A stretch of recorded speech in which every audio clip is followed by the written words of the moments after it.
s'appellent Dylan, Loïc, Guillaume ou Angèle. Ils sont aujourd'hui 139. Ce sont les pépites de l'alternance d'Arc International. D'ici 2020, l'entreprise verra plus de 20% de ses effectifs partir à la retraite. Avec 100 à 150 recrutements par an prévus ces 5 prochaines années, elle prépare donc la relève. Dire qu'il y a des gens, quand nous on va partir en pré-retraite ou en retraite, eh bien ces gens-là seront encore là et ils sont toujours là à faire du verre.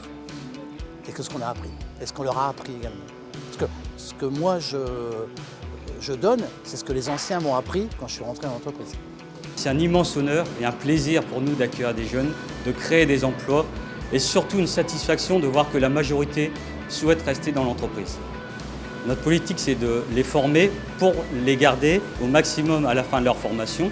Bien sûr, il y a parfois quelques échecs, mais globalement, nous sommes à 80-85% de jeunes que nous gardons, puisque nous capitalisons sur la formation pour derrière avoir un bon recrutement et derrière une bonne relève au niveau des compétences.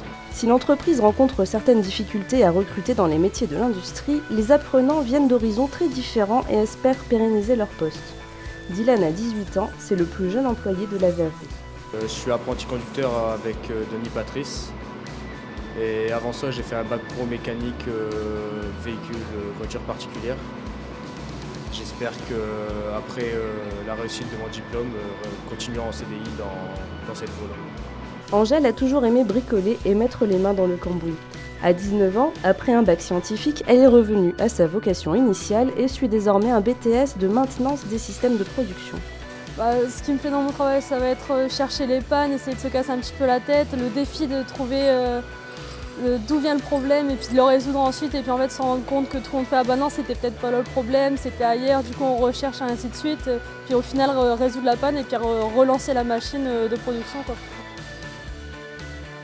Aujourd'hui, le jeune malheureusement sort de l'école et puis bien sûr il a un diplôme en poche, mais la première chose qu'on lui demande quand il se présente, c'est des années d'expérience, 1 an, voire des fois 2 ans ou 3 ans. Hein. Donc pour moi je trouve que pour le jeune c'est la meilleure des solutions. Et puis pour nous c'est tout simplement valorisant. Voilà. C'est la première fois que je forme une fille et j'en suis très fier.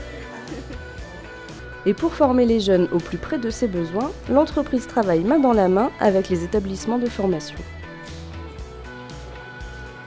Alors vous voyez, nous sommes ici donc, au lycée Jacques Durand, donc à Saint-Omer, donc à l'UFA Jacques Durand, où actuellement nous avons 50 jeunes en formation dans le lycée et dans l'UFA, dans des formations différentes. Nous avons des jeunes en formation, conducteur de machine, avec la mention complémentaire conducteur de machine de verrerie. Nous avons des jeunes en formation usinage, avec le bac pro technicien d'usinage. Et nous avons également des jeunes en maintenance moulerie, qui apprennent à entretenir, les moules et toute la mécanique liée à la moulerie. La plus grande difficulté que nous rencontrons, c'est une méconnaissance des métiers industriels. Il y a aujourd'hui une véritable méconnaissance des métiers industriels.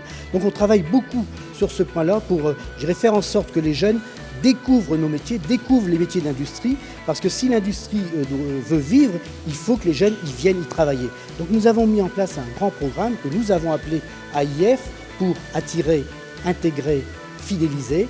Donc attirer, ça passe par un certain nombre de propositions, avec un gros travail avec le territoire. Nous avons beaucoup appuyé également notre stratégie en partenariat avec le territoire, avec la région, avec la communauté d'agglomération, avec la ville d'Arc. C'est ensemble qu'on est capable de travailler. Moi je dis toujours, seul on va plus vite, ensemble on va plus loin. Les candidats intéressés peuvent envoyer leur CV et lettre de motivation à cvtech@arc-intl.com.